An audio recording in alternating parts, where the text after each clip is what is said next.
What if Chris Jericho's 2012 return was better? And welcome back, guys, and again, this is Mikeratto, and welcome to my What Ifs of Pro Wrestling. And for today, we're going to discuss Chris Jericho's 2012 return, and we're going to book it better for which I think will be better than what happened in real life. Though I know his return is actually great and everything towards it, from the storylines and everything towards that, him going for the WWE Championship and all of those stuff. So yeah, in this timeline, we're going to change most things well after his feud with CM Punk because that thing is great. We're not going to change that, but instead, well, we're going to change things after the feud. So here we go. So the Mr. End in the World persona was still going on, and he's still a heel during this point. In this timeline, he finishes feud with CM Punk, all of those promos, discussing Punk's family in the feud and all of those. And then we're going to move on forward to his eventual face turn later on.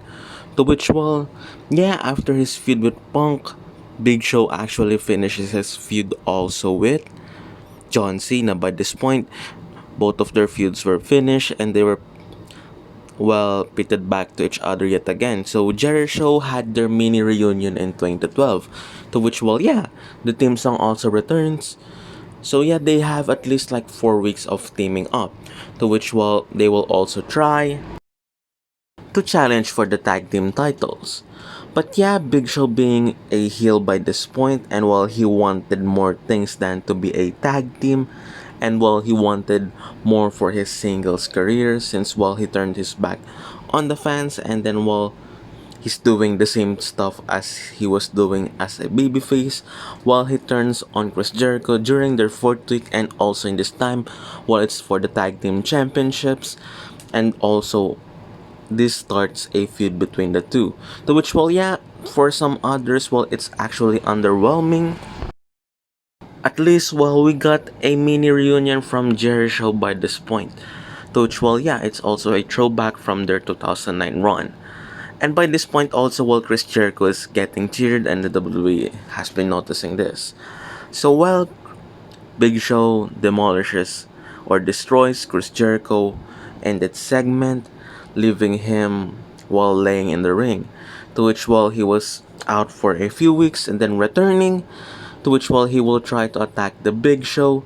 But yeah, Big Show is so dominant because, well, they're actually building him for the World Heavyweight Championship. So Big Show will not lose here by this point. So Jericho in his feud with Big Show was taken out for a few months. To which, well, yeah, he was out for the rest of 2012. I know. Well, it actually happens in real life during his feud with Dolph Ziggler. To which, well, this happens in real life with Dolph Ziggler and Chris Jericho's feud. To which, well, Jericho returned in January in the Royal Rumble. But in this timeline, well, we're going to change that since, well, we're going to make things more, well, special. Well, on the SmackDown, well, we're going to have, you know what happens with the Big Show during his feud with Alberto Del Rio when they have this, well, mystery opponent for the Big Show, and then whoever got the chance to have the ball and then challenge the Big Show for the World Heavyweight Championship. To which, well, yeah, there's a hand that actually grabs the ball, and then, well, it's a mystery opponent still. To which, well, Big Show was waiting for the ring, and he's waiting impatiently for his opponent. To which, well, yeah, this actually was revealed to be Chris Jericho. No Alberto Del Rio title reign here. No Ricardo Rodriguez being knocked out by the Big Show.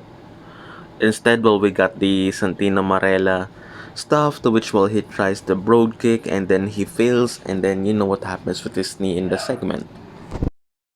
Also, for this mystery opponent match for the Big Show, well, Teddy Long made also a stipulation, a no disqualification slash straight fight match, to which, well, yeah, it happens here because, well, Big Show actually asked for it in this timeline, to which, well, Jericho returns, Jericho wins the world title in his return.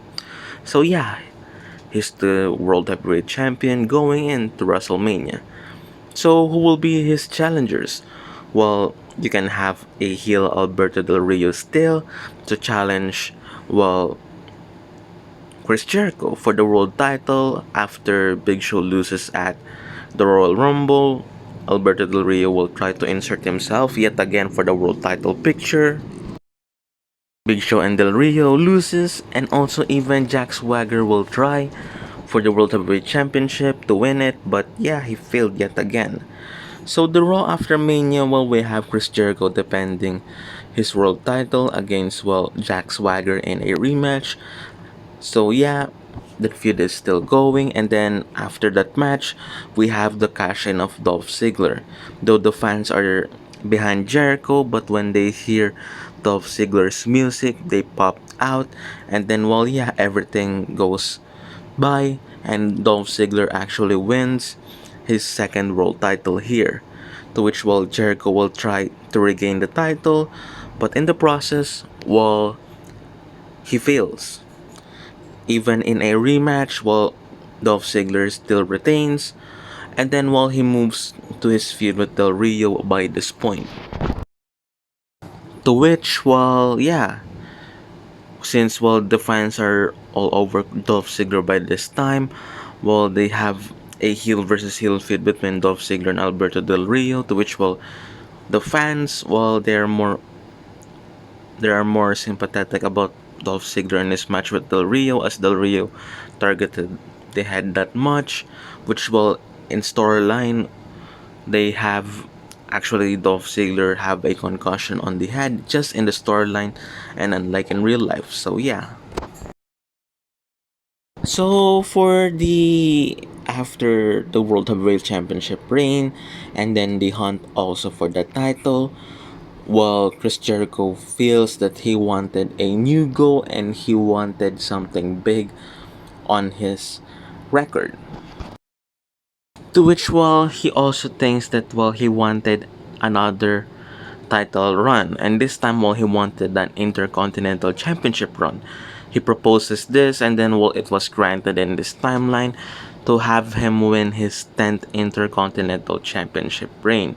To which, well, it happens, and then, well, yeah, he is now a 10-time Intercontinental Champion, and by this timeline, well, he defeated Kofi Kingston. And he is going to be a champion up to WrestleMania. So 2013 up to WrestleMania, and by this time, well, he had high profile feuds, such as, well, he had a feud with Wade Barrett, feud with Kofi Kingston, feud also with Dolph Ziggler after he loses his title to Del Rio, even to Big E, and all of those superstars. And then while he is going to WrestleMania with the championship, he is also elevating the title by having some multiple title defenses and making some huge things about the title and making it again relevant. So he creates this promo talking about the title being underappreciated, just like The Miz in 2016. But this time, well, he feels that he wanted to make the title more important because, well, he's the 10th time Intercontinental Champion, and by this timeline, well, they allow it. So, well, he had a lot of title defenses, even well, they tried to have an open title, open challenge for the title, to which, well, yeah, the Intercontinental Championship going to WrestleMania feels more relevant more than ever. So at WrestleMania 30, while he is still a champion, which at this event, while The Miz returns, and then while he had a much earlier, more prestigious Intercontinental title reign, to which, well, yeah, The Miz agreed with Chris Jericho that making this title more relevant, and then while they have a storyline towards it, to which while they made the title more important, and that's Chris Jericho's mission for the Intercontinental Championship. To which, well, after that, well, The Miz has also a high profile feud between him and Dolph Ziggler, and then later on Wade Barrett and Big E, making the title more relevant. And also, well, he had a stable here, to which, well, yeah, he much earlier formed the Mr. Rudge, much earlier, for which, well, Curtis Axel will drop his copying persona, and then will Bo Dallas also drop his Bo Leave persona to be Mrs. Bodyguard in this timeline, and also leads to a much earlier return for Maurice.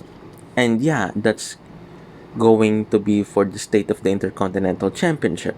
And as for Chris Jericho, he takes time off and time he takes a part-time schedule here, and then he takes time off after WrestleMania, returns later on, takes a time off, and then later on had a heel turn, to which later on leads to the list and having that storyline with Kevin Owens, to which in this timeline, instead of fighting for the United States Championship, they fight for the Universal Championship at WrestleMania 33, thus having Chris Jericho a final title run, to which he dropped it later on to Brock Lesnar at the next pay-per-view. So yeah, Chris Jericho had his final title run here for the World Championship, and then later on he will have multiple feuds, high profile feuds, and also yeah, he's also involved in the United States Championship picture, as well as Kevin Owens and AJ Styles by this point, and then even Baron Corbin later on. To which yeah, he's happy because he had a WrestleMania match for the world title with Kevin Owens. Thus he will have his WWE run continue in this timeline. To which later on, he will think that he's content and he will stay with the WWE, continuing the list. And then later on, when he turns heel, he actually debuted the Painmaker persona in the WWE. But yeah, it is a much more tamer. And then also yeah, later on, if he desires to leave WWE and then goes to NJPW, it can happen also in this timeline. Or you can have him with all of his creative personas still in the WWE and having those things. So yeah, you, but unfortunately, we don't have the Judas theme song for him, or they can have it and replace the Break the Walls Down theme song. So yeah, guys, what do you think? Is this better than what happened in real life, or would you prefer what happened in real life in his return, and then his later feuds, and then elevating the titles, and all of that? Would you prefer what happened in real life, or would you happen to prefer here? And also with this feud with Kevin Owens, as I change some important matters, instead of the US title, we have the Universal title at stake at the storyline. So yeah, that happens.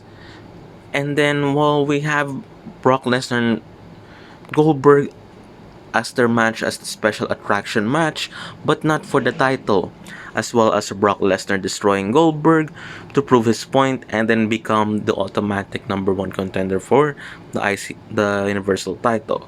So yeah, this is the story. I hope you'll like it. Like, comment down below, share, subscribe for more videos.